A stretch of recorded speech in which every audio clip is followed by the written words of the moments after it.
अब देखो, हम एक प्रोसेस कर रहे हैं, एक चेन में जो है चलेंगे, उसको फॉलो करो, ठीक है। उसमें क्या क्या हम कर रहे हैं, तो हम वही चीज बाद में रोटेशनल में करेंगे एज इट इज, ठीक है। पहले हम ट्रांसलेशनल में कर रहे हैं। तो समझो सिचुएशन क्या दिया हुआ है कि ये एक वायर का यू शेप में फ्रेम है, ठीक है। एक वायर फ्रेम है यू शेप में, ठीक है। और यहां पर एक वायर है जो स्लाइड कर सकता है। यहां पर एक ये यू शेप में वायर फ्रेम है, ये एक वायर फ्रेम है, और इसके ऊपर जो है एक ऐसे करके एक रॉड है जो इसके ऊपर स्लाइड कर सकता है। इसके ऊपर क्या कर सकता है, स्लाइड कर सकता है। इसकी लेंथ एल है, मास एम है, और ये एक वायर फ्रेम है, और यहां मैग्नेटिक फील्ड बी है। यहां पे हर जगह पे क्या है, मैग्नेटिक फील्ड जो है वो बी है, ठीक है। तो सिचुएशन क्या है समझो, सिचुएशन ये है, ये एक फिक्स्ड स्मूथ, ये एक फिक्स्ड स्मूथ वायर फ्रेम है, ये फिक्स्ड स्मूथ वायर फ्रेम है। इसमें कोई रेजिस्टेंस नहीं है, इसमें नो रेजिस्टेंस, इसमें कहीं कोई रेजिस्टेंस नहीं है। तो ऊपर से देख रहे हो, ऊपर से देख रहे हो मतलब तार जो है, एक तार है वायर, वो ऐसे करके यू शेप में बेंड किया हुआ है। उसके ऊपर एक वायर स्लाइडर रखा है जो स्लाइड कर सकता है। इसके ऊपर एक स्लाइडर रखा हुआ है जो इसके ऊपर स्लाइड कर सकता है, ठीक है। और तुम इसको खींच रहे हो, यू आर पुलिंग इट। तो सबसे पहले हम ये जानना चाहते हैं, और ये जो है वायर है, इसकी लेंथ है एल, मास है एम, यहां से यहां तक की लेंथ है एल, मास है एम, और इसका रेसिस्टेंस है आर। इसका रेसिस्टेंस कितना है, इसमें रेसिस्टेंस है आर, इसमें रेसिस्टेंस है आर। तो सबसे पहले हम ये जानना चाहते हैं कि अगर ये v वेलोसिटी से चल रहा है, अगर ये v वेलोसिटी से चल रहा है, अगर किसी इंस्टेंट पर इसकी वेलोसिटी v है, तो इस समय इसमें ईएमएफ कितना है और इसका इक्विवेलेंट सर्किट कैसा होगा, ठीक। सो पहला क्वेश्चन है, इफ, पहला क्वेश्चन है, if velocity of slider, velocity of sliding wire, sliding wire is v, find EMF and equivalent circuit. क्या चीज, इक्विवेलेंट सर्किट डायग्राम। तो क्या लिखोगे बताओ, तो क्या लिखोगे। तुम जानते हो ये तो फिक्स्ड है, ये फिक्स्ड है सब, ये सिर्फ वायर चल रहा है। ये एक वायर, ये कंडक्टिंग वायर है, तो ये क्या बन जाएगा, ये एक बैटरी बन जाएगा। ये एक बैटरी बन जाएगा जिसका ईएमएफ क्या होगा बताओ, ईएमएफ हो जाएगा VBL। ईएमएफ कितना हो जाएगा, VBNL होगा ना। और इसका पोलैरिटी क्या होगा, ऊपर, इसकी पोलैरिटी होगी ऊपर। ये जो सर्किट डायग्राम बनेगा वो इस टाइप से बन जाएगा। कैसे बन जाएगा, ये एक बैटरी है और ये एक रेसिस्टेंस है, यही ना। ये एक बैटरी है और ये एक रेसिस्टेंस है, इसका ईएमएफ होगा VBL, होगा ना। कोई डाउट, कोई डाउट नहीं। दूसरा, दूसरा तो पहले ये चल रहा है, इसकी वेलोसिटी अभी कितनी है, v है। तो इसके ऊपर अगर इसकी वेलोसिटी v है, तो ये एक बैटरी बन गया। ये पूरा एक कंडक्टिंग पाथ है और इसकी रेजिस्टेंस r है, तो मैंने यहां डाल दिया, ये एक सर्किट बन गया। तो इसमें ये क्या करेगा, और इसकी पोलैरिटी ऊपर होगी, क्यों होगी, QV, V क्रॉस B है ऊपर, तो प्लस ऊपर नीचे। तो इसमें एक करंट फ्लो करना शुरू होगा, इसमें एक करंट फ्लो करना शुरू होगा। कितना करंट फ्लो करेगा, I is equal to EMF by resistance, ये VBL बाय R, होगा ना। तो इसमें एक करंट फ्लो करने लगेगा इस तरह से, कैसे, इस तरह से। इसमें करंट फ्लो करने लगेगा इस तरह से, क्योंकि लूप कंप्लीट है। तो ये I, ये जो है VBL बाय, तो ये इसमें करंट फ्लो करेगा, इसमें करंट फ्लो करेगा I, that current is going to be equal to VBL by R। ये एंटी क्लॉकवाइज घूमेगा, ये एंटी क्लॉकवाइज घूमेगा, ठीक। कोई डाउट। अब जब ये घूमेगा तो समझो ये अब क्या है, एक करंट कैरिंग वायर है, इसमें करंट फ्लो कर रहा है। तो जब एक करंट कैरिंग वायर, जब करंट कैरिंग वायर किसी मैग्नेटिक फील्ड में रखा होता है, जब भी कोई करंट कैरिंग वायर किसी मैग्नेटिक फील्ड में रखा होता है, उसके ऊपर फोर्स लगता है। कितना लगता है, IL क्रॉस B। तो याद रखना। Third, this current carrying wire, this current carrying wire, current carrying wire, moving current carrying wire placed in magnetic field B, placed in magnetic field B experiences a force, क्या बोलते हैं, F magnetic. ये क्या होता है बताओ, ये होता है I L cross b, I L cross b. F magnetic क्या होता है, I L क्रॉस बी। तो यहां पे ये हो जाएगा F मैग्नेटिक, इसके इक्वल हो जाएगा बताओ, I लेंथ हो गया L, मैग्नेटिक फील्ड है B। डायरेक्शन क्या होगा बताओ, बिकॉज करंट ऊपर की तरफ है, करंट ऊपर है, इसमें करंट फ्लो कर रहा है, इस वायर में करंट फ्लो कर रहा है ऊपर, तो क्या हो जाएगा, आई एल ऊपर क्रॉस बी इनसाइड, तो लेफ्ट होगा। ये फोर्स लगेगा लेफ्ट वर्ड, ये फोर्स लगेगा आई एल क्रॉस बी, इस डायरेक्शन में होगा लेफ्ट वर्ड। यानी इसको हम लिख सकते हैं, आई को डाल दो, आई को डाल दो तो कितना आ गया बताओ, बी स्क्वायर, आई को यहां डाल दो तो b square L square by r times of v. ये एफ मैग्नेटिक है। ड्यू टू मैग्नेटिक फील्ड इस करंट कैरिंग वायर पे एक फोर्स ऐड करेगा पीछे की तरफ। ये किधर है, अपोजिट टू वेलोसिटी है, अपोजिट टू वेलोसिटी है। तो इसीलिए इसको हम लिख सकते हैं, इसको डायरेक्शन दे दें, लिख देते हैं opposite to velocity, opposite to velocity. यानी अगर वेक्टोरियली कहें तो ये जो एफ मैग्नेटिक है ये माइनस, अगर यहां वेक्टर साइन देती है, अगर आई कैप में है और वेलोसिटी आई कैप में है तो फोर्स माइनस आई कैप में है, तो एफ मैग्नेटिक हो जाएगा minus b square L square by r times of v. ठीक, 1 2 3 हम यही चीज सब रोटेशन में करेंगे, फिर करस्पॉन्डिंग एक एक चीज। तो यहां पे तुम्हारा फोर्स जो है वेलोसिटी का अपोजिट है और प्रोपोर्शनल टू वेलोसिटी है ना। यहां तक कोई डाउट? अब इसको रट लो, पहले इसको याद कर लो। हम किसी भी क्वेश्चन में स्टार्ट यहीं से करेंगे।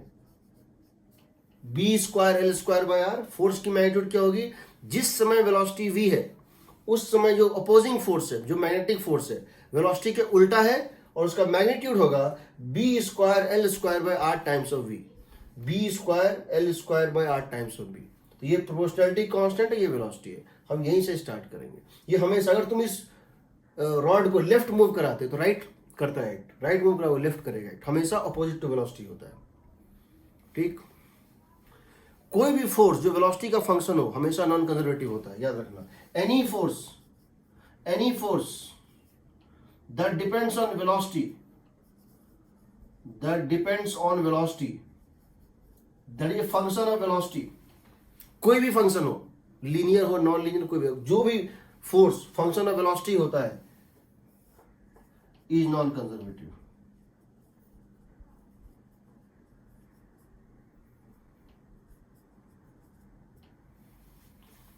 इसका काम नहीं है, फिर भी बता दिया।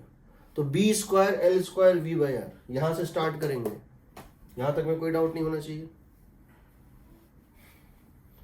ठीक है, एग्रीड?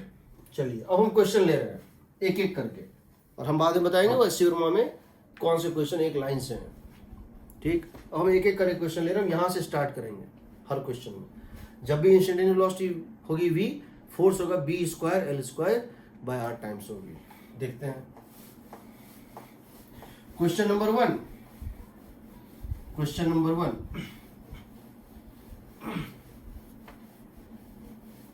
क्वेश्चन नंबर 1,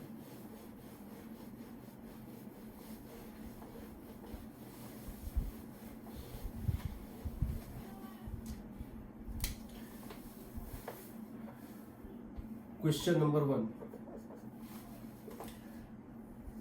क्वेश्चन ये है, अगर ये वायर स्लाइड कर रहा है, इसकी वेलोसिटी है v, और हम इस v को कांस्टेंट मेंटेन किए हुए हैं। I want to maintain this constant, I want to maintain this as constant. हम इसको नहीं चाहते हैं बदले, क्योंकि इसको फोर्स तो लग रहा है।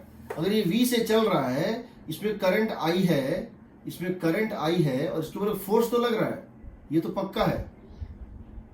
करंट कैरिंग, क्योंकि moving rod becomes a rod, moving rod becomes a battery, battery gives the current, and once current flows magnetic force acts. ये तो करेगा।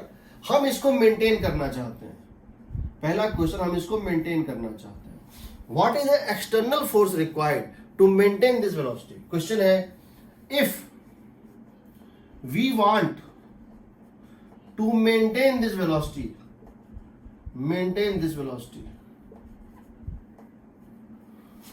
then F external should be equal to negative of F magnetic. Net force क्या होना चाहिए? Zero, यानी magnitude बराबर direction same, magnitude same और direction होना चाहिए अपोजिट। ये हो जाएगा b square L square by r times of v, and that is right words, that is along the direction of velocity, because opposing force को balance करना है। Opposing force था opposite to velocity, that should be along the velocity, along the velocity, सही है ना? Along the velocity, पहला चीज तो ये निकल गया। अगर आपने ऐसा कर दिया, आपने इसको स्पीड वो दे दिया, आपने इसको ये एक्सटर्नल फोर्स इतना लगा दिया ताकि ये इसको अपोजिंग फोर्स को बैलेंस कर दे, नलीफाई कर दे, तो उस केस में what is the power delivered by the external agent, that is equal to f external dot v naught. ये होता पावर, दोनों पैरेलल है तो हो जाएगा f external into v naught. ये हो जाएगा देखो b square L square v naught square by r. This is the power delivered by this external. This is the rate at which the external agent is doing the work. Now, what is the power dissipated as heat? Power dissipated as heat, that should be equal to I square R. किस rate से इस loop में heat produce हो रहा है? I square R। और I तुम जानते हो कितना था? V naught V B L by R का whole square, V B L by R, EMF by R का whole square times of R, and that becomes equal to B square L square V naught square by R। Same होना ये चाहिए था, होना ये चाहिए था। Power delivered as external agent should go into two things: power dissipated as heat plus rate of change of kinetic energy। ये होना चाहिए एक्सप्रेशन। अगर मैं 10 वाट के रेट से वर्क कर रहा हूं, अगर मैं 10 वाट के रेट से वर्क कर रहा हूं, मैं पावर इसमें 10 वाट दे रहा हूं और इसमें हीट 8 वाट प्रोड्यूस हो रही है, या अगर इसमें हीट 8 वाट प्रोड्यूस हो रही है, तो हर सेकेंड 2 जूल उसका काइनेटिक एनर्जी भी बढ़ना चाहिए। एनर्जी कंजर्वेशन कहता है कि जिस रेट से एक्सटर्नल एजेंट वर्क करेगा वो दो चीजों में जाएगा, हीट में जाएगा और चेंज इन काइनेटिक एनर्जी में जाएगा। तो यहां पे तुम क्या देख रहे हो? यहां पे देख रहे हो ये जीरो आ रहा है, आना भी चाहिए जीरो, क्योंकि हम पहले बोल चुके हैं हमने वेलोसिटी को कांस्टेंट मेंटेन किया हुआ है। तो ये एनर्जी कंजर्वेशन को d K by d kinetic energy by d t zero आ रहा है। इसका मतलब ये एनर्जी कंजर्वेशन को सेटिस्फाई कर रहा है, ये एनर्जी कंजर्वेशन को सेटिस्फाई कर रहा है, सेटिस्फाइज एनर्जी कंजर्वेशन। ठीक है,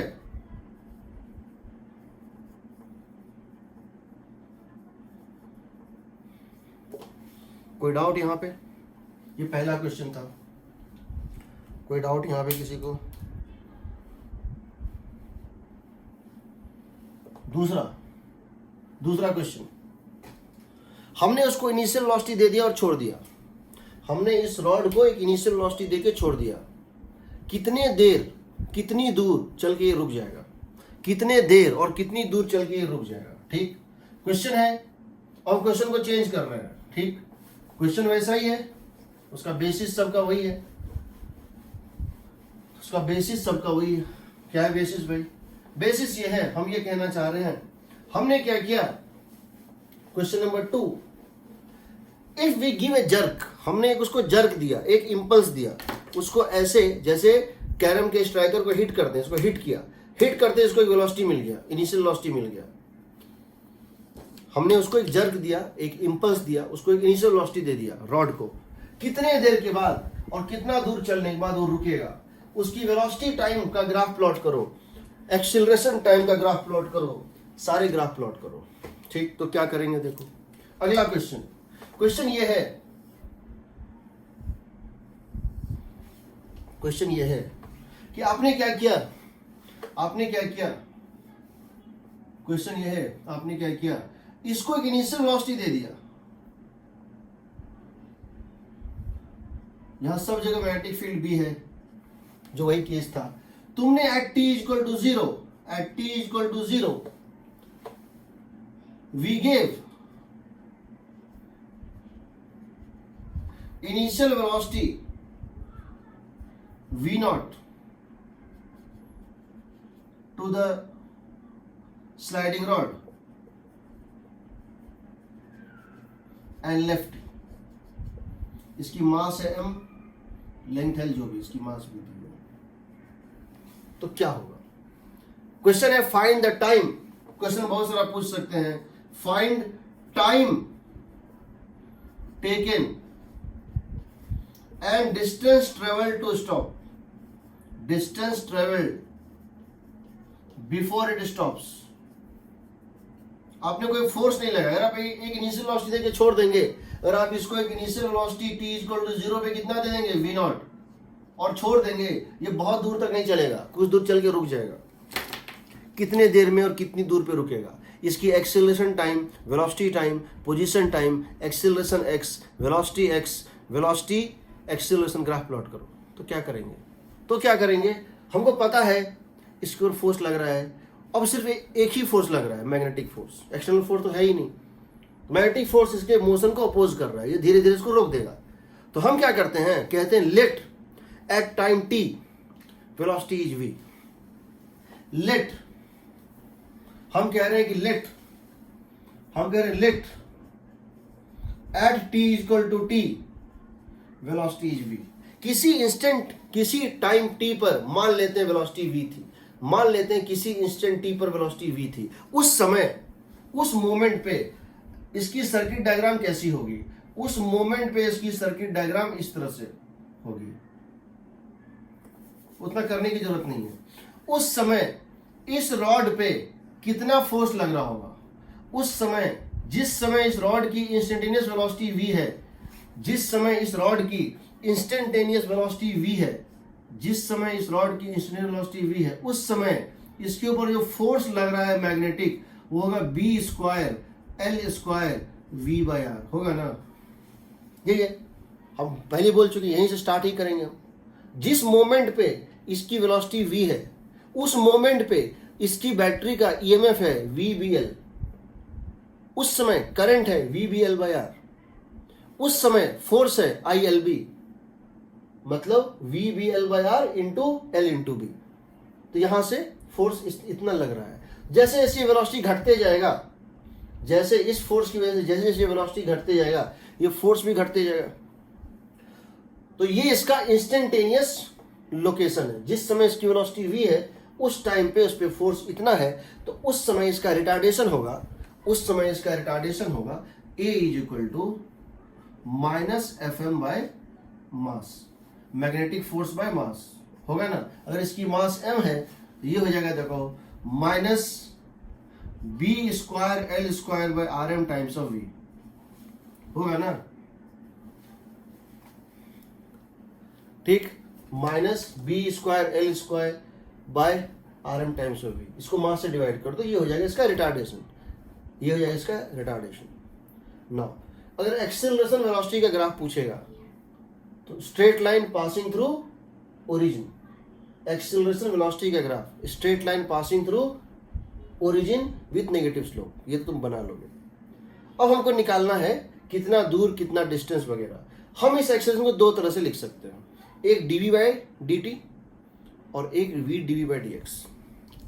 हम इस एक्सेलरेशन को क्या लिख सकते हैं, दो तरह से लिख सकते हैं, क्योंकि अभी कोई फोर्स है नहीं, सिर्फ तुमने उसको देके छोड़ दिया, वो अपने आप चल के रुक जाएगा। हमसे पूछा गया है कि कितना देर और किसमें किसमें क्या रुकेगा, तो इसको हम दो तरह से लिख सकते हैं, एक dv बाय dt, तो एक बार पहले dv बाय dt ही दे देते हैं।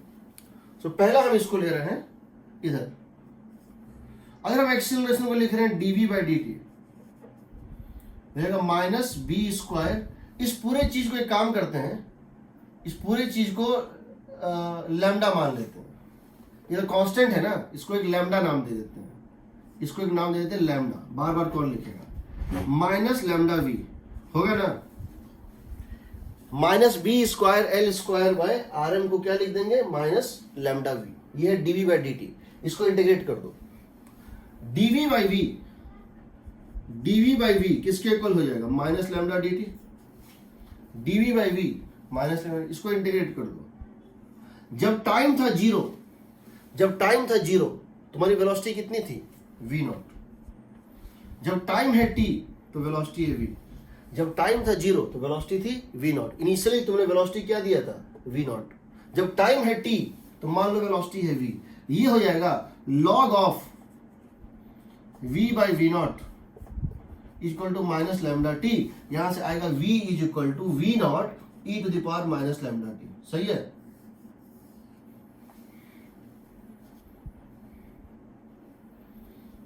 ठीक है, ये है एक्सपोनेंशियल डीके फंक्शन, यानी कि वेलोसिटी कितने टाइम में जीरो पहुंचेगा, इनफाइनाइट टाइम में। वेलोसिटी कितने टाइम में जीरो पहुंचेगा, इनफाइनाइट टाइम में। वेलोसिटी कितने टाइम में जीरो पहुंचेगा, सो तुम यहां देख सकते हो। तुम वीटी ग्राफ प्लॉट करोगे, velocity versus time graph plot करोगे, तो ये क्या बनेगा, टाइम जीरो पे वेलोसिटी कितनी थी, वी नॉट, और टाइम इनफाइनाइट पे वेलोसिटी कितनी होगी, जीरो, है ना। एक्सपोनेंशियल ग्राफ होगा। यहां पे बता रहा है कि 1 बाय लैम्डा, क्योंकि पावर हमेशा डायमेंशन लेस होता है, 1 बाय लैम्डा का डायमेंशनल फॉर्मूला टाइम होना चाहिए। इसको अगर माइनस टी बाय टाउ लिख दे, ये होता है टाउ, बताए थे पहले भी, ये होता है टाउ, ये होगा 1 बाय लैम्डा। तो क्या है, क्या इसका रेसिप्रोकल टाइम होगा, डायमेंशन। देखो तो यहां एक्सेलरेशन है, एक्सेलरेशन क्या होता है, वेलोसिटी बाय टाइम। एक्सेलरेशन क्या होता है, वेलोसिटी बाय टाइम। तो अगर ये लैम्डा है तो 1 बाय लैम्डा नीचे डालेंगे, 1 बाय लैम्डा, क्या वो टाइम होगा ना। Yes sir. अच्छा ये बताओ, इसके अंदर अगर हम एरिया निकालना चाहते हैं, ये क्या देगा, एरिया अंडर वीटी ग्राफ क्या देगा,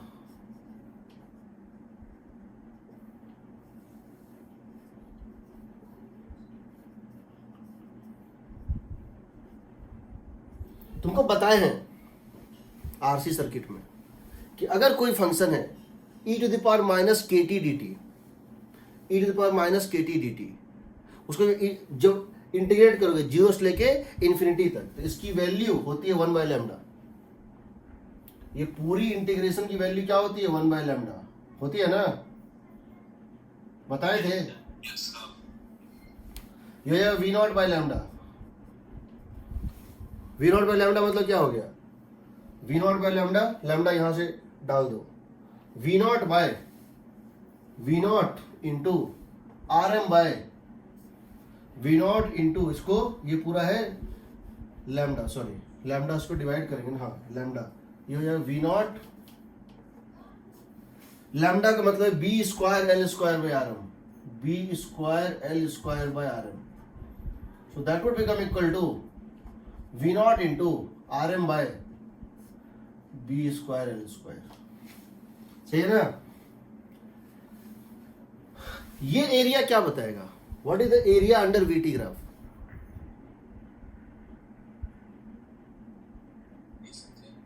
distance travelled before it stops. जितना डिस्टेंस होगा, एरिया अंडर क्या बताएगा, डिस्टेंस बताएगा, बताएगा ना, इतना डिस्टेंस चल के ये स्टॉप हो जाएगा। भले इसको टाइम इनफाइनाइट लग रहा है, time taken to stop is infinite, but the distance travelled before it stops is finite. इसको एक दूसरे तरीके से भी देखेंगे, वेरीफाई करेंगे अभी। ये हो गया v equal to v naught e to the power minus lambda t. तुम वीटी ग्राफ प्लॉट कर सकते हो। चलो इसको लिख दो dx बाई डी टी, इसको क्या लिख दो, dx बाई डी टी। इसको लिख दोगे dx बाई डी टी, तो यहां से dx क्या हो जाएगा बताओ, v naught e to the power minus lambda t d t. इसका इंटीग्रेशन कहां से कहां तक, जब टाइम था जीरो, जब टाइम था जीरो तो डिस्प्लेसमेंट था जीरो, जब टाइम है टी डिस्प्लेसमेंट है एक्स। तो ये हो जाएगा, देखो x is equal to v naught constant बाहर निकाल दो, e to the power minus lambda t by minus lambda e to the power minus lambda t by minus lambda, तो एक्स जो है जितना वो चला है e to the power minus lambda t by minus lambda 0 से t, and that would become equal to v naught by lambda 1 minus e to the power minus lambda T, होगा ना? सही है जी? Yes, sir. तो देखो तो infinite time में इसका x क्या आएगा? अगर इसको डालोगे इनफाइनाइट तो ये x क्या होगा बताओ? ये खत्म, वी नॉट बाई लैम्डा, वही जो था। ठीक है, चलो तुम कौन कौन सा ग्राफ प्लॉट कर चुके हो देख लो, हम यहाँ पे लिख रहे हैं। तुम कौन कौन सा ग्राफ प्लॉट कर सकते हो या करोगे? तुम ग्राफ प्लॉट करोगे बिटवीन, देखो तुमको ग्राफ प्लॉट करना चाहिए velocity as function of time, displacement as function of time. देखो ये हो गया velocity as function of time, ये हो गया displacement as function of x. दूसरा तुम कर लो x as function of velocity, निकाल सकते हो क्या? इन दोनों से x as function of velocity निकाल सकते हो? E to the power minus lambda t के बदले क्या डाल दो? V by v not. यहां पे तुम क्या लिख सकते हो? एक्स इज इक्वल टू, देखो वी नॉट बाई लैम्डा, यहां से क्या आएगा? E to the power minus lambda t बदले क्या डाल दो? V by v naught. तो कितना हो जाए बताओ? V naught by lambda minus v naught by lambda minus v by lambda, होगा ना?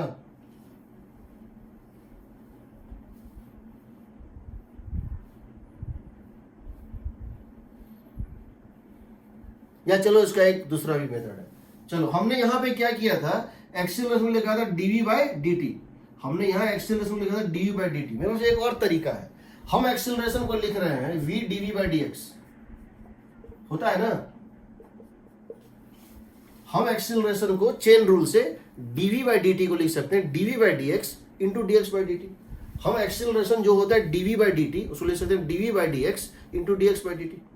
जो dx बाई dt है सेकेंड मल्टीप्लीकेशन, वो क्या है? वेलोसिटी है, v dv बाई dx। ये हो गया इतना, यहां देखो v और v कट गया ना, यहां से आएगा dv is equal to minus lambda dx आएगा।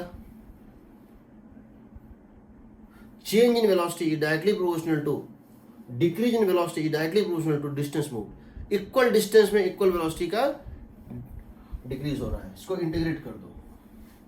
जब x था 0, चलना शुरू किया था, वेलोसिटी था v नॉट। जब x है x, मान लो वेलोसिटी है v, तो कितना है बताओ? v minus v naught is equal to कितना होगा? माइनस लैम्डा x होगा। तो वेलोसिटी कितना आ गया? v not minus lambda x, यही है ना? देखो तो यही है ना? v is equal to v naught minus lambda x, दोनों को साइड लैम्डा से मल्टीप्लाई कर दो, वही आएगा। तो ये बेटर मेथड है, ठीक है। दूसरा कहां रुक जाएगा? तो ये ग्राफ कैसा आएगा? वेलोसिटी और एक्स का ग्राफ कैसा आएगा? Straight line with negative slope. देखो ये जो ग्राफ बनेगा तुम्हारा v और x का ग्राफ, वो क्या बनेगा? जब x 0 तो velocity v naught, y is equal to mx plus c, y is equal to mx plus c, slope negative, intercept positive. समझ रहे हो ना?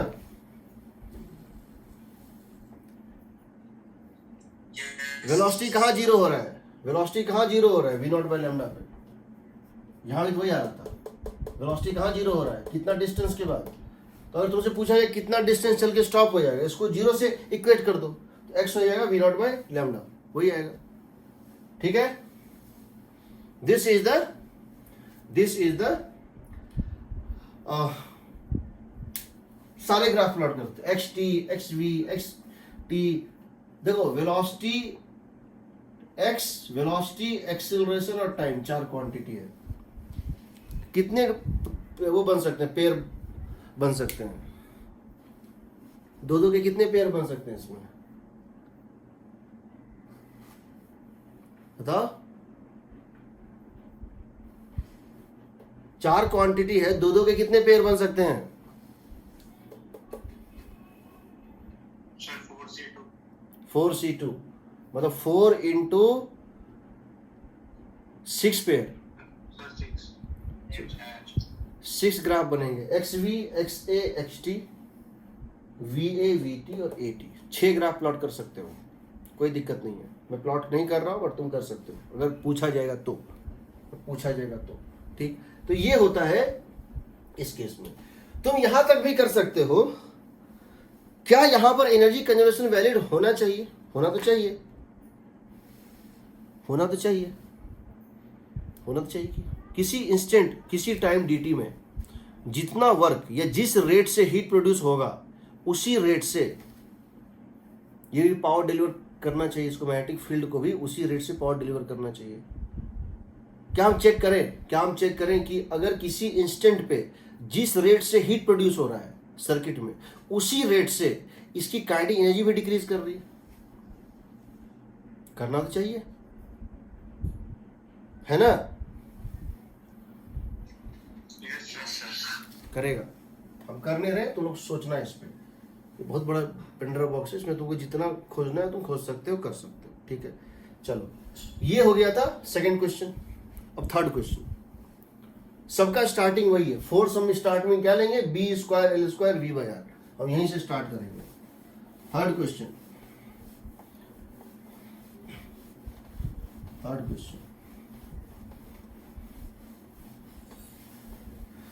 हम ये जानना चाहते हैं कि अगर हम रॉड इनिशियली रेस्ट पे था, रॉड जो था वो इनिशियली रेस्ट पे था और मैंने क्या किया, उसके ऊपर एक फोर्स लगाना शुरू कर दिया, मैंने उसके ऊपर एक कांस्टेंट फोर्स लगाना शुरू कर दिया।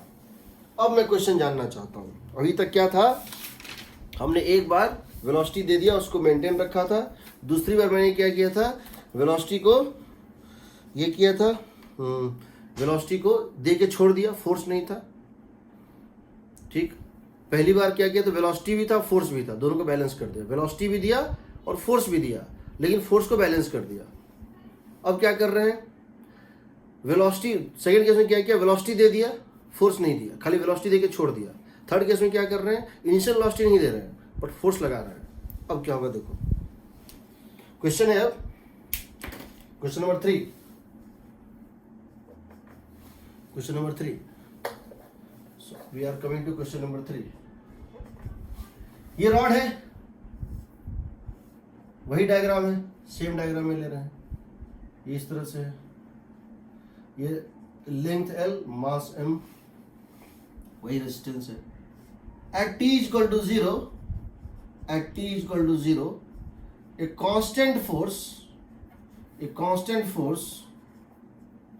constant external force F0 started to act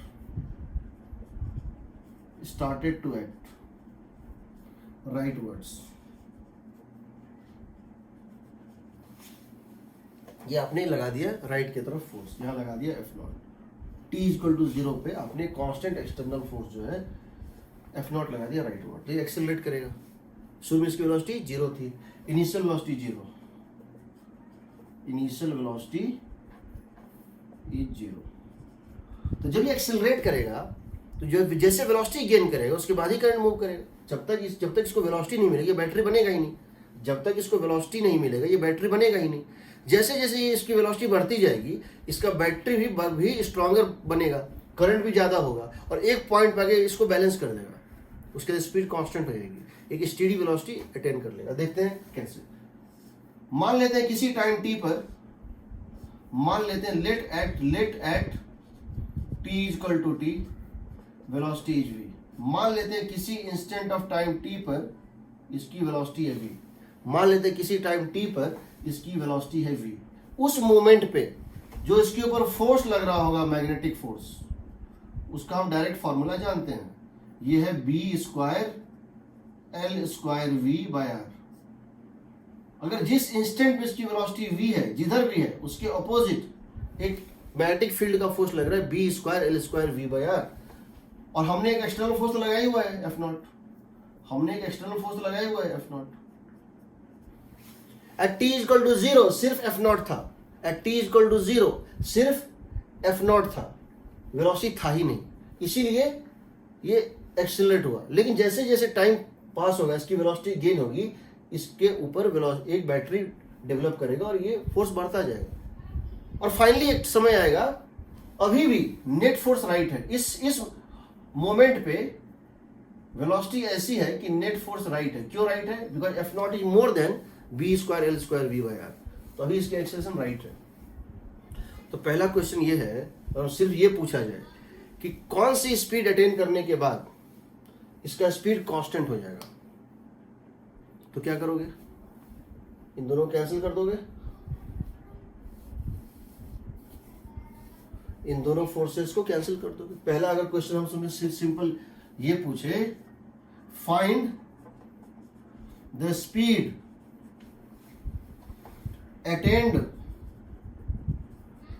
attained by the rod, call it V naught, after which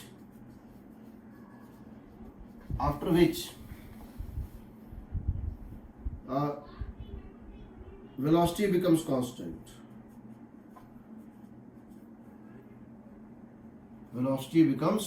steady state।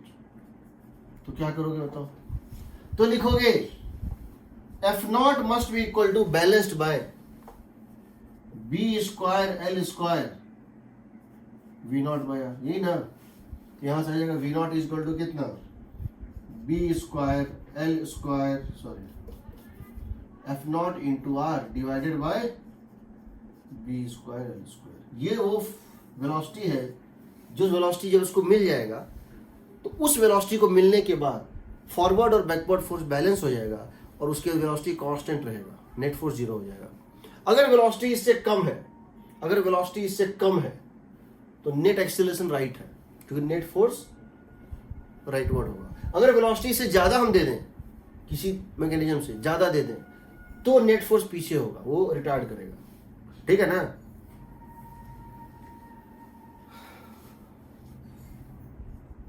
अगर क्वेश्चन ये पूछा है, find the speed attend after steady state, जो नहीं बदलेगा, कांस्टेंट हो जाएगा कुछ टाइम बाद। अब हमसे पूछा गया फाइंड, ये t इक्वल टू 0 पर ये रेस्ट पे था, तुमने इस पे फोर्स एफ नॉट लगाया, किसी टाइम t पे डायग्राम ये है, तुमको velocity as function of time निकालना है। क्या निकालना है? Velocity as function of time. तो क्या करेंगे, इस टाइम पर अगर इसका हम देखें फोर्स डायग्राम, दो फोर्स है, एफ नॉट राइट और b square L square v by r left. एक है एक्सटर्नल फोर्स और एक है मैग्नेटिक फोर्स। नेट फोर्स मान लो राइट है, नेट फोर्स राइट है, तो क्या लिखोगे? F naught minus b square L square v by r, f naught minus b square L square v by r is equal to m a होगा।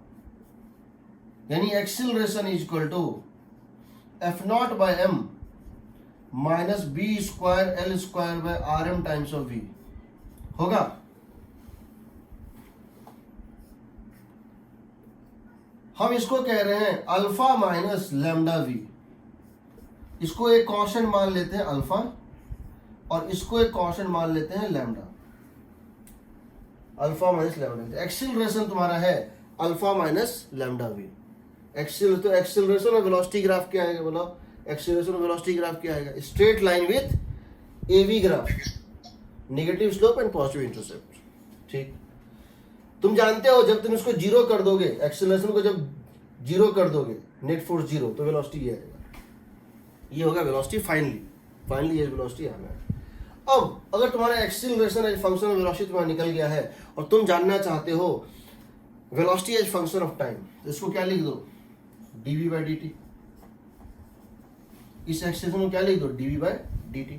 तो तुम्हारा आएगा dv by alpha minus lambda v, dv by alpha minus lambda v is equal to dt आएगा। dv by alpha minus lambda v is equal to dt। देखो dv, क्योंकि ये था acceleration को देखो डाल दी dv बाई dt। इसको integrate कर दो। जब टाइम जीरो था तो तुम्हारा पार्टिकल चलना शुरू हुआ था। जब टाइम जीरो था तो तुम्हारा यहाँ रेस्ट पे था, चलना शुरू हुआ था। Time zero velocity zero, time t velocity v. तो तुम्हारा एक्सप्रेशन जो आएगा इसको करके वो आएगा v is equal to alpha by lambda 1 minus e to the power minus lambda t. v is equal to, इसको जब इंटीग्रेट करोगे लॉग बनेगा, ये होगा -1/λ 1/- lambda ln ln alpha minus lambda v डालोगे, ये आएगा। ये होता है alpha by lambda 1 - e⁻ lambda t. तो इसका मतलब क्या होगा, t इक्वल टू इन्फिनिटी पे, t इक्वल टू 0 पे वेलोसिटी क्या आ रहा है बताओ। t इक्वल टू 0 रखोगे, इसमें वेलोसिटी क्या आएगा,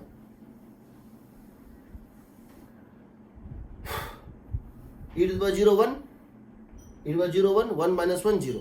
t इक्वल टू 0 पे वेलोसिटी था 0, t इक्वल टू इन्फिनिटी पे वेलोसिटी क्या होगा, अल्फा बाय लैम्डा। क्या ये यही वैल्यू है, अल्फा बाय लैम्डा। क्या alpha by lambda v not है, क्या alpha by lambda, alpha by lambda क्या v नॉट है। Yes, sir. Yes, sir. यानी कि तुम्हारा एक्सपोनेंशियली यहां पे तुम्हारा क्या होगा, वेलोसिटी एक्सपोनेंशियली बढ़ेगा, वेलोसिटी वर्सेस टाइम,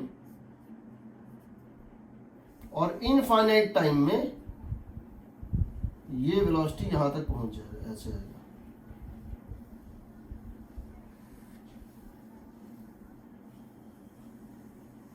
समझ रहे हो ना, ऐसे आएगा।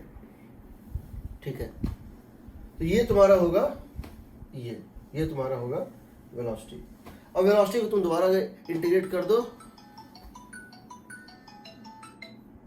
और तुम वेलोसिटी को दोबारा इंटीग्रेट कर दो तो पोजीशन दे देता, वो तुम जानते हो। अगर हम इसी डायग्राम को, इस फोर्स को न लगाने की जगह, हम अगर इस फोर्स को न लगाने की जगह हम एक वायर फ्रेम लें इस फॉर्म में, किस फॉर्म में, यू फॉर्म में, हम एक वायर फ्रेम लें इस तरह से, वायर इस तरह से है, इस तरह से यू शेप में, हम इस डायग्राम को ऐसे घुमा दें 90 डिग्री। हम अगर इस डायग्राम को 90 डिग्री घुमा दें तो सिर्फ F0 की जगह क्या होगा, mg हो जाएगा। देखो यहाँ एक वायर स्लाइडर, ये एक फिक्स्ड जो है वायर फ्रेम है, ये एक फिक्स्ड वायर फ्रेम है, और यहाँ स्लाइडर ऐसे गिर रहा है।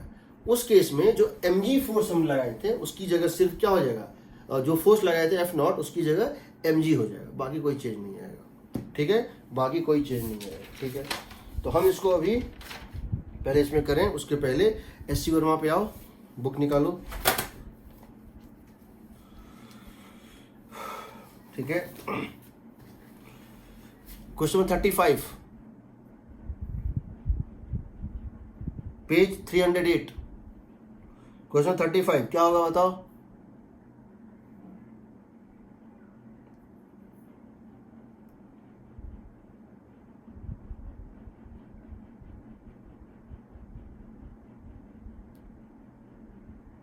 हेलो, देख रहे हो, So 0. 0, लूप ही कंप्लीट नहीं है, ईएमएफ तो बन गया बट लूप कंप्लीट नहीं है, करंट फ्लो करेगा नहीं, होगा 0। 36 में वही है, एक यू शेप वायर है, एक वायर को खींच रहा है वेलोसिटी v से, सिर्फ पूछा है सर्किट डायग्राम बनाओ, सिर्फ पूछा है सर्किट डायग्राम बनाओ और करंट निकालो। ठीक, कर लोगे। Question 37, consider the situation in the previous problem, calculate the force needed to keep the sliding wire moving with constant velocity. अगर उसकी वेलोसिटी को कांस्टेंट रखना है तो फोर्स कितना जो है लगाओगे, b² L² v/r। ठीक है, b² L² v/r, सही है ना। 37,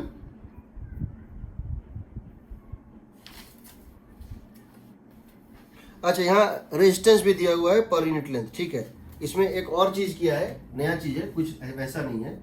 इसका कहना है ये यहाँ से चलना शुरू हुआ था, एकदम यहाँ से, ये यहाँ से चलना स्टार्ट हुआ था, और इसमें ये दिया हुआ है कि जब ये यहाँ पर है, इसकी वेलोसिटी v है, इसकी वेलोसिटी v है, इसमें जो रेसिस्टेंस है पर यूनिट लेंथ दिया है, तो ये वेलोसिटी v से चलेगा, ये हो जाएगा vt, ये हो जाएगा vt, ये है l, ये है l। Resistance per unit length दिया हुआ है, हर वायर का रेजिस्टेंस पर यूनिट लेंथ है r। तो ये रेजिस्टेंस कितना हो गया, ये हो गया RL, ये हो गया RL, ये हो गया VT, total length moved, VT into R, ये हो गया VT इंटू R। तो वो लूप तुम बना लोगे, टोटल रेजिस्टेंस हो जाएगा R इंटू L, ये लेंथ, ये लेंथ, ये लेंथ, ये लेंथ, सबको जोड़, ये लेंथ तो फिक्स है, ये लेंथ भी फिक्स है, बट ये लेंथ VT है, ये लेंथ VT है, तुम उसको कर सकते हो।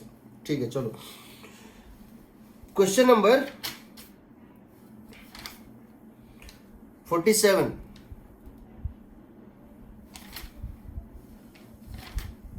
नहीं 47 अभी छोड़ दो, पहले आ जाओ, चलो 48 पे आ जाओ,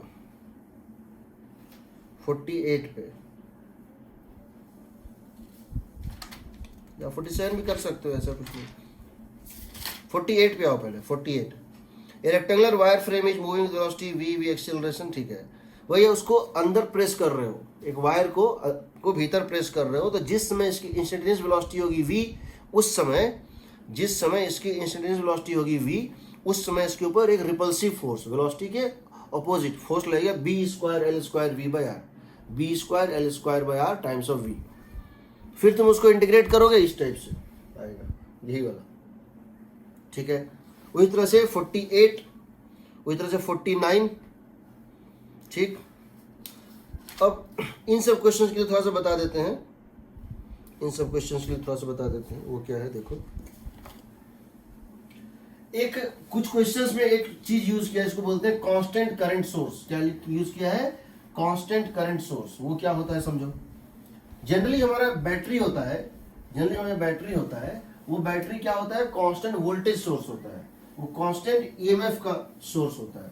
बट हम कभी कभी एक इंस्ट्रूमेंट, एक सप्लाई के लिए यूज कर सकते हैं, उसको बोलते हैं कांस्टेंट करंट सोर्स। तो कांस्टेंट करंट सोर्स क्या होता है वो देखो। मान लो मेरे पास एक सेल है और एक रेसिस्टेंस है,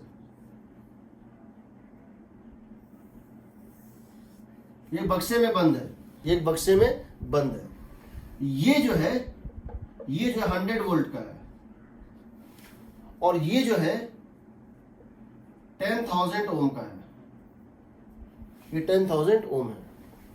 और बाहर में हम यहां पे कुछ बैटरी लगा सकते हैं और कुछ रेजिस्टेंस लगा सकते हैं।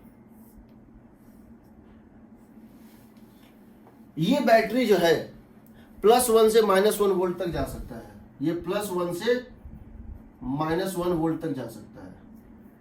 This voltage can very from -1 to +1 volt, मतलब इसकी पोलैरिटी बदली जा सकती है, -1 to +1 वोल्ट। और ये जो है रेजिस्टेंस, ये अपनी वैल्यू चेंज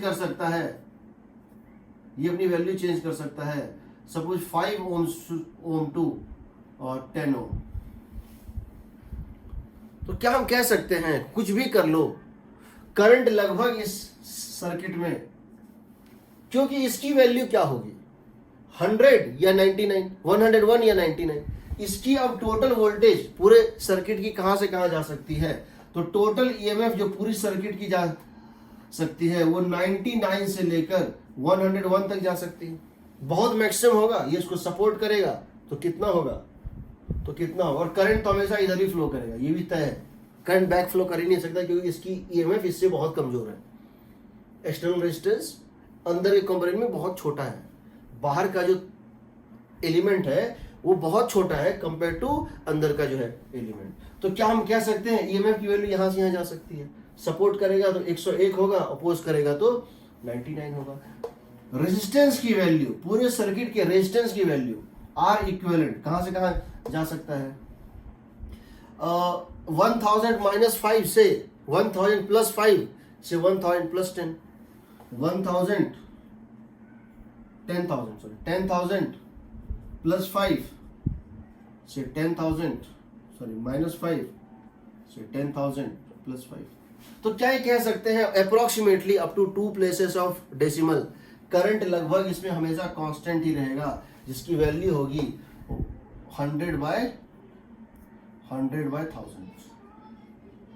एम्पियर, यानी कि 0.01 एम्पियर या 10 मिली एम्पियर, जैसे लिख सकते हो 10 मिली एम्पियर होगा।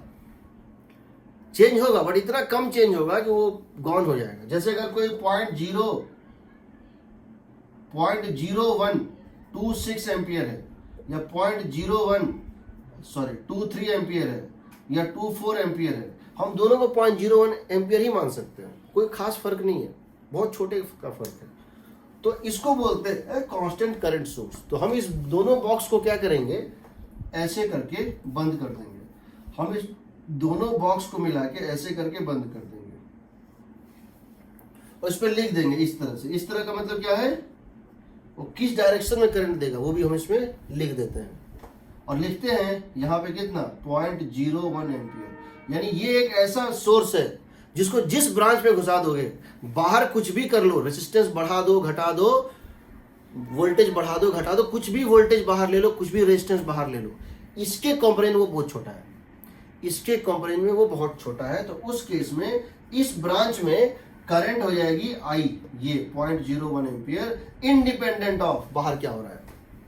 इसको बोलते हैं कांस्टेंट करंट सोर्स। तो क्या बोलेंगे, constant current source.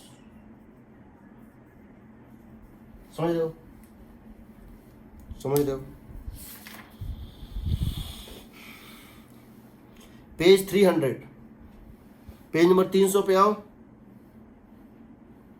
Question number 15, question 15, page 300 पे क्वेश्चन नंबर 15। वो क्या है देखो, क्वेश्चन ये दिया हुआ है, एक कांस्टेंट करंट सोर्स यहां कनेक्टेड है, उसको इस तरह से दिखाया है।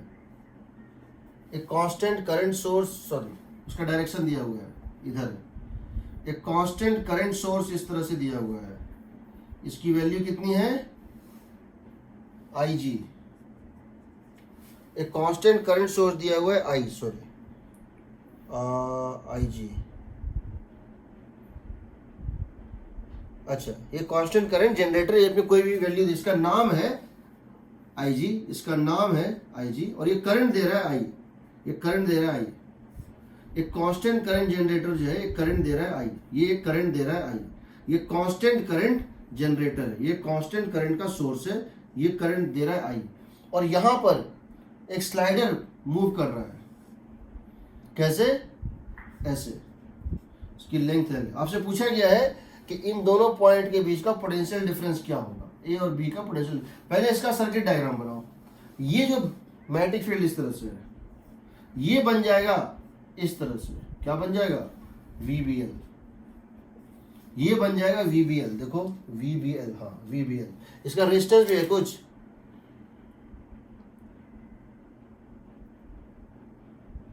रेजिस्टेंस इसका R है, इसका रेजिस्टेंस दिया हुआ है R, ठीक।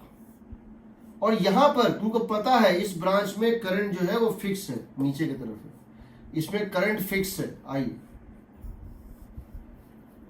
इसके अंदर का रेजिस्टेंस और वो इस तरह से एडजस्ट किया, ये करंट फिक्स है I, तो I इसमें होगा। तो यहां और यहां पोटेंशियल डिफरेंस पूछा है, कौन कौन से पॉइंट में, A और B में, कैसे निकालोगे। तो पता है करंट ऐसे फ्लो कर रहा है, करंट इस तरह से फ्लो कर रही है, तो पता है, तो क्या करोगे, VB minus IR plus VBL is equal to VA, होगा ना। यहां से आएगा, क्या पूछा, VA minus VB, VA minus VB कितना हो, बताओ, VBL माइनस IR, होगा ना। Yes, sir. ठीक, अब देखो इसका यूज इसने कहाँ कहाँ किया है। इसका यूज इसने किया है क्वेश्चन नंबर, एक्सरसाइज में आओ। इसने इसका यूज किया है क्वेश्चन नंबर 45 में, 46 में और 47 में, ठीक। हम तीनों का यूज, तीनों का बता देते हैं। 45 में, 46 में और 47 में उसने इन तीनों में इसको यूज किया है। तो देख लेते हैं क्या यूज किया है भाई, देख लेते हैं क्या यूज किया है। क्वेश्चन नंबर 45, क्वेश्चन नंबर 45 इसने क्या किया है, करंट, ये सर्किट बना ही देते हैं। ये लेफ्ट पार्ट है, ये यहां पर है, ऐसे दिखने में कुछ इस टाइप से है। क्वेश्चन 45 क्या दिया हुआ है, एक current generator IG sends a constant current I, ये कांस्टेंट करंट I यहां सेंड कर रहा है, ये दिया हुआ है, ठीक। Through the circuit the wire CD is fixed, the wire CD is fixed, ये एक फिक्स्ड सर्किट, ये एक फिक्स्ड वायर है, एक फिक्स्ड वायर है। And AB is made to slide on the smooth thick rails with constant velocity v towards right, constant velocity v towards right। तुमने इसको एक वेलोसिटी दिया था v, तो ये बन जाएगा एक EMF, ये बन जाएगा एक EMF, कितना, VBL। तुमने इसको वेलोसिटी दिया था राइट, ये बन जाएगा VBL, ठीक है। Each of this wire have resistance R, her wire का रेजिस्टेंस R है, कौन सा, AB और CD दोनों का रेजिस्टेंस R है। इसकी रेजिस्टेंस भी R है और इसकी रेजिस्टेंस भी R है, ठीक है ना। Each of the wire resistance R. ठीक है, ए बी और सी डी दोनों का रेजिस्टेंस आर है। तो क्या पूछा है, find the current through c d. C d में कितना करंट होगा, क्या करोगे, यहां से करंट आया आई, मान लो इसमें करंट चला गया एक्स, इसमें कितना जाएगा आई माइनस एक्स। एक्स निकालना है, इसमें करंट सेंड किया, उसमें कितना करंट इसमें जाएगा। कैसे निकालोगे, इस लूप में घूम जाओ या यहां से यहां जाओ और यहां से यहां जाओ, इक्वेट कर दो, कर लोगे। Yes, sir.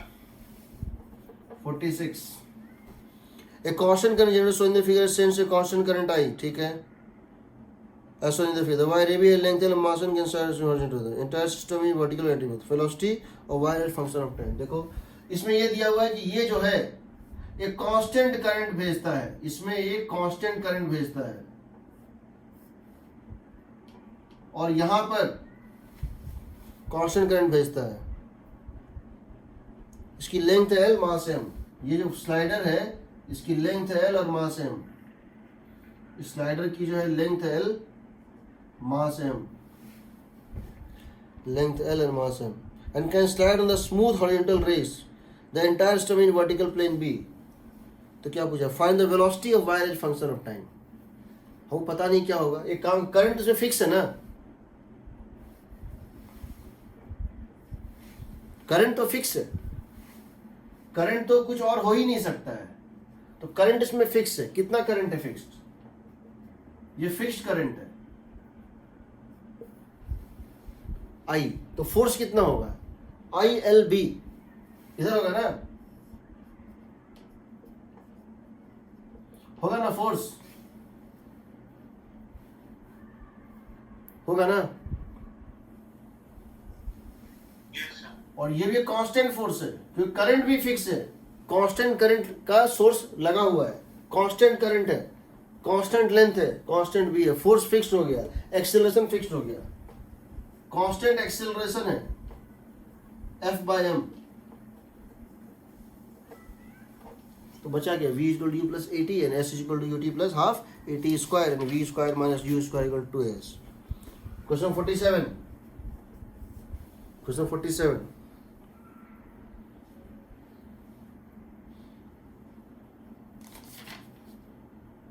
दिया हुआ है, ये दो रेल्स हैं, वर्टिकल रेल्स, ये तो वर्टिकल रेल्स है और यहां एक स्लाइडर है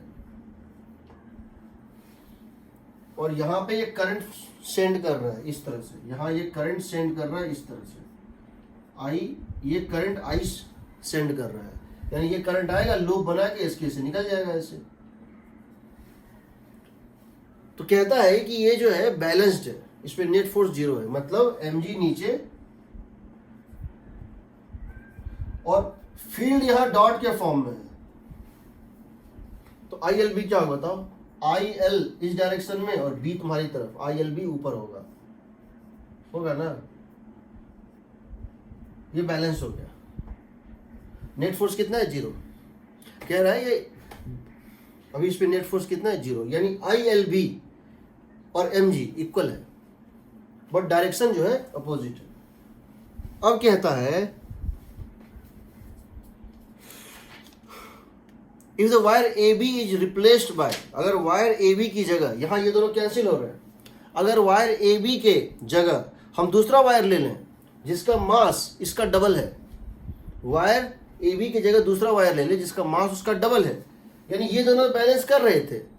अब इसको हमने क्या किया, नया वैल्यू कितना बना दिया, 2 mg। तो अब बताओ इसका एक्सेलरेशन कितना हो जाएगा,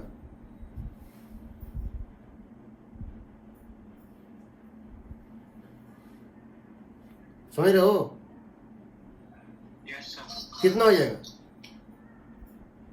जब ये m है, जब इसकी मास m है तो ये दोनों बैलेंस हो रहे हैं, कट गए, इसको वही रखो, इसको कर दो 2 mg, तो नेट फोर्स कितना हो जाएगा, mg, क्योंकि तुम्हारा ये और ये कट रहा था, तुमने सब कुछ वही रखा, इसको वही रखा, बट इसको डबल कर दिया।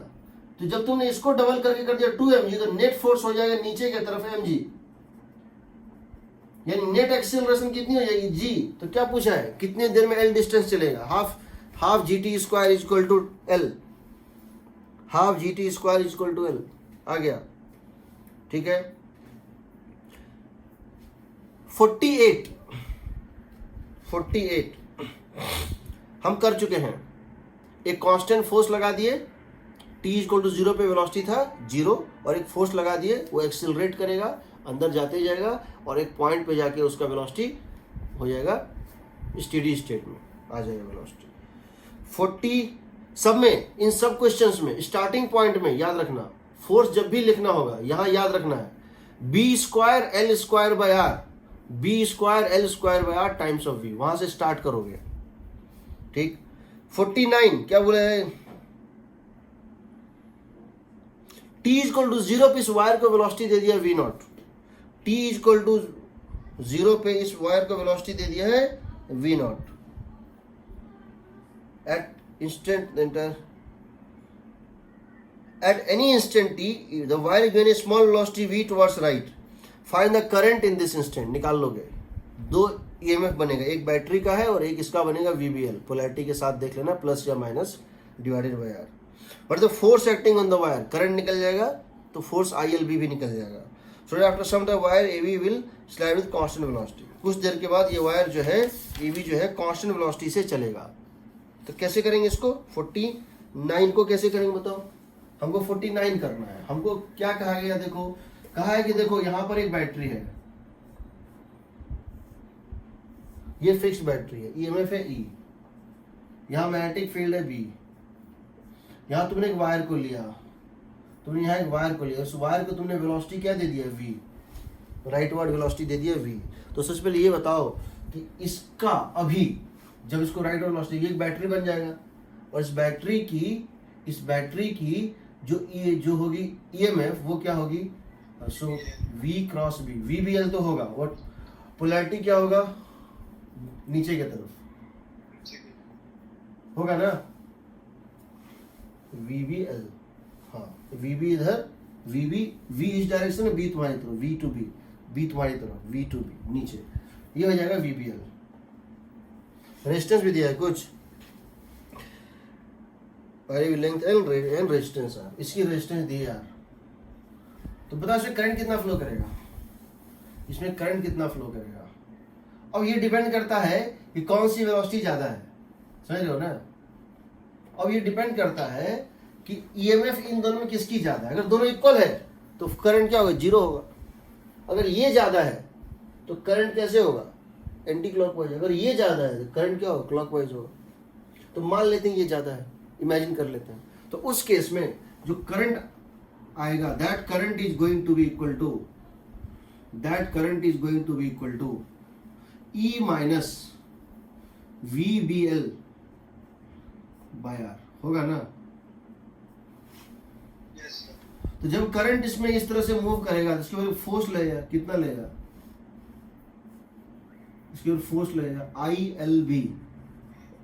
आई का मतलब हो गया e minus v B l by r, l का मतलब हो गया एल, और बी का मतलब हो गया बी। तो क्या पूछा है,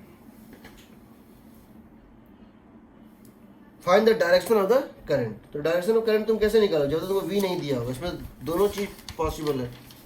49 का क्या दिया है, दो कंडीशन दिया है। हाँ तो ठीक है, इसने मान लिया है कि ई ज्यादा है, तो इसने मान लिया है करंट इस तरह से है। अगर ये ज्यादा होगा अपने आप नेगेटिव हो जाएगा, ठीक है।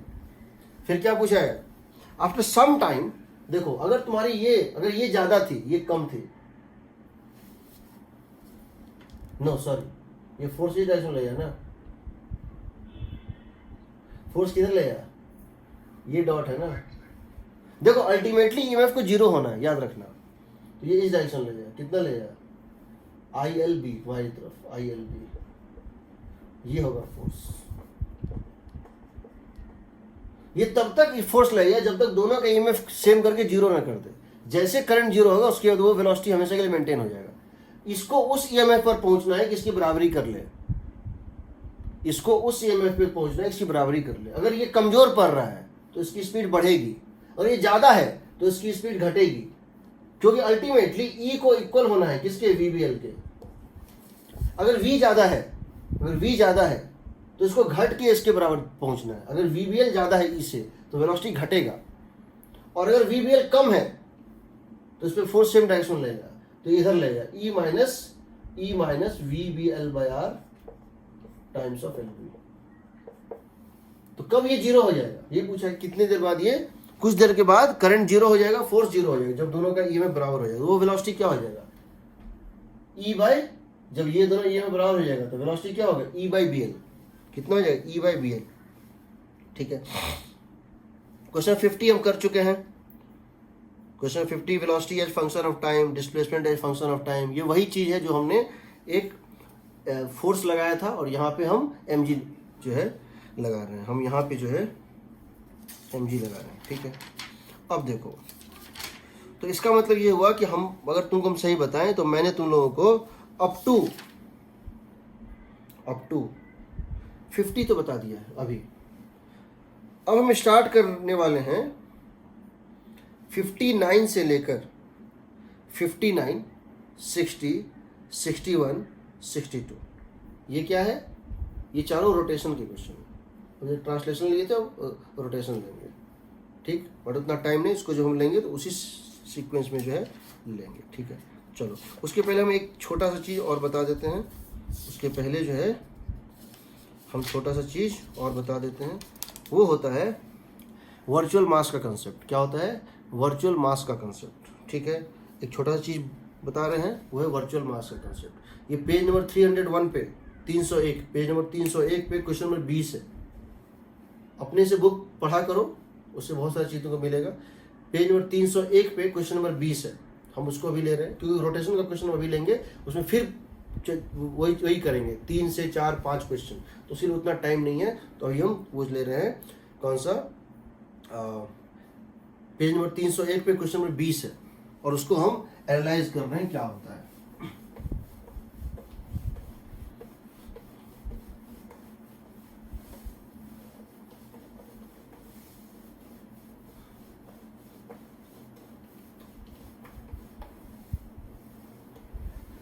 देखो,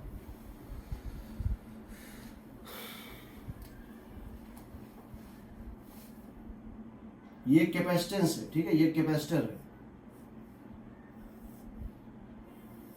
ये इस तरह से कनेक्टेड है, और यहाँ एक वायर है,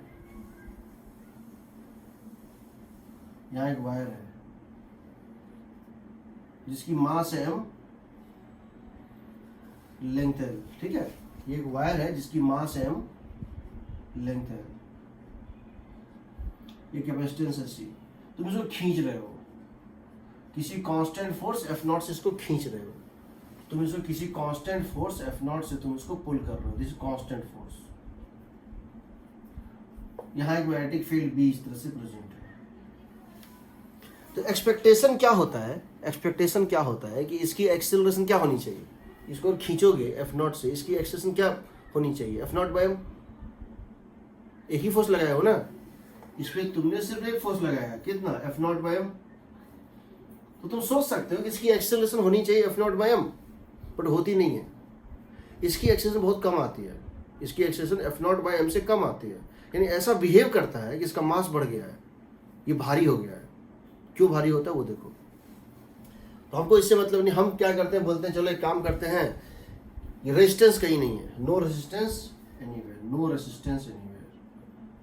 तो अगर हम इसको खींचते हैं F0 से, तो इसकी एक्सेलरेशन होनी चाहिए F0/m, लेकिन ऐसा होता नहीं है। क्यों नहीं होता है, मान लेते हैं इसकी वेलोसिटी v है, मान लेते हैं इसकी वेलोसिटी v है, तो इसका सर्किट डायग्राम बनाते हैं।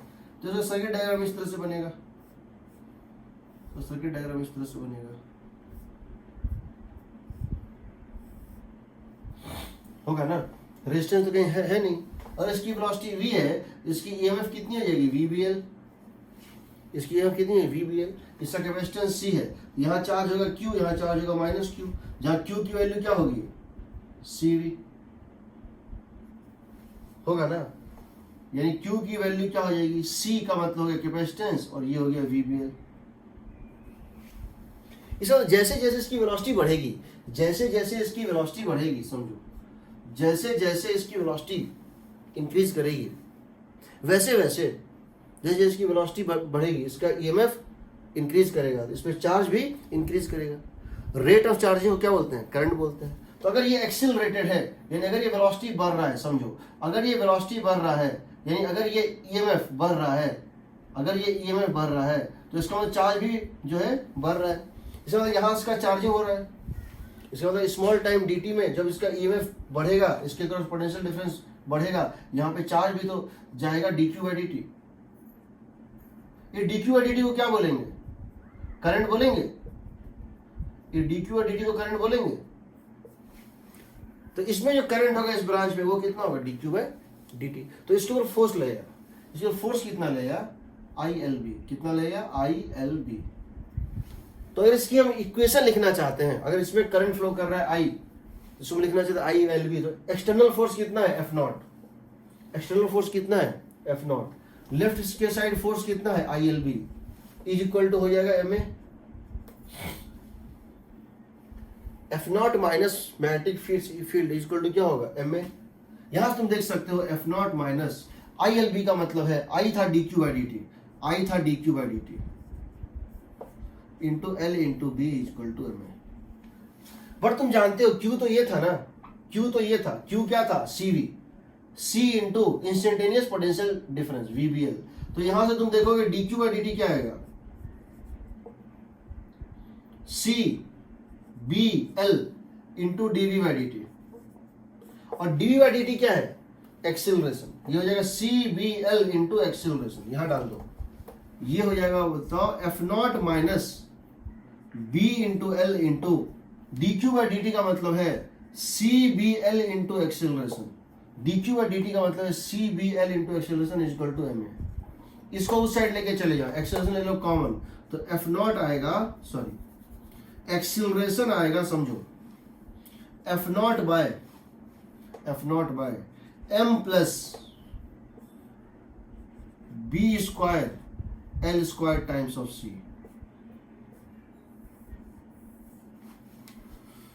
F0 by M plus B square L square times of C। यानी ऐसा बिहेव कर रहा है कि इसका जो मास है वो M नहीं है, कितना है? B square L square C उसमें जुड़ गया है, B square L square C उसमें जुड़ गया है। हम इसको बोलते हैं इफेक्टिव मास। इसको क्या बोलते हैं? इफेक्टिव मास। ये मास होता है M डैश या M इफेक्टिव, याद रखना M plus B square L square C।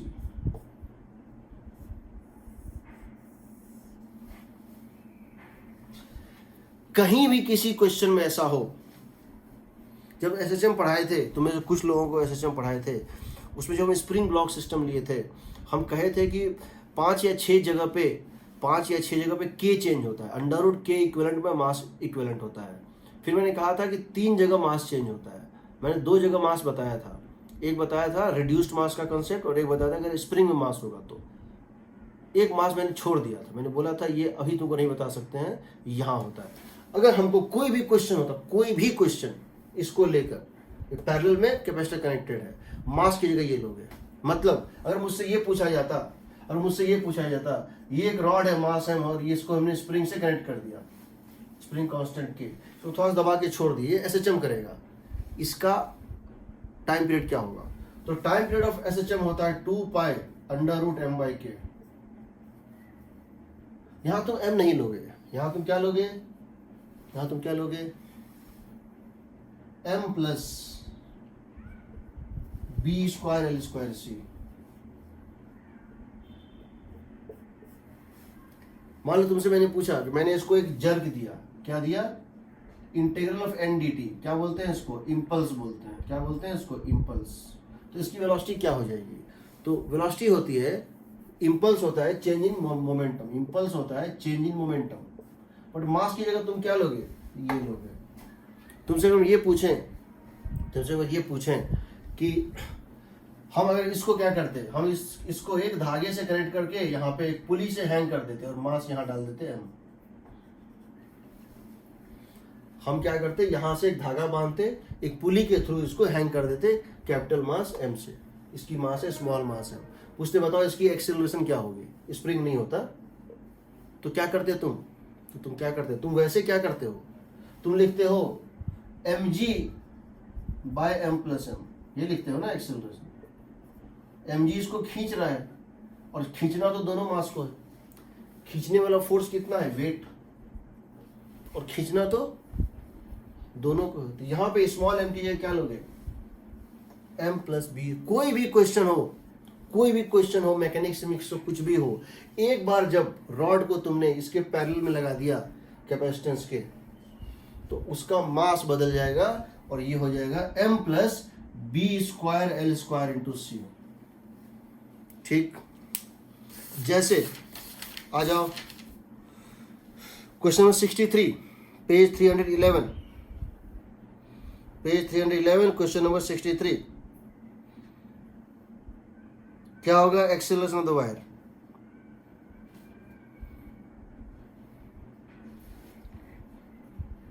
Generally तुमको लगता है क्या होना चाहिए, वेट, फोर्स कितना लग रहा है, mg, फोर्स की जगह सिर्फ क्या आ गया, mg।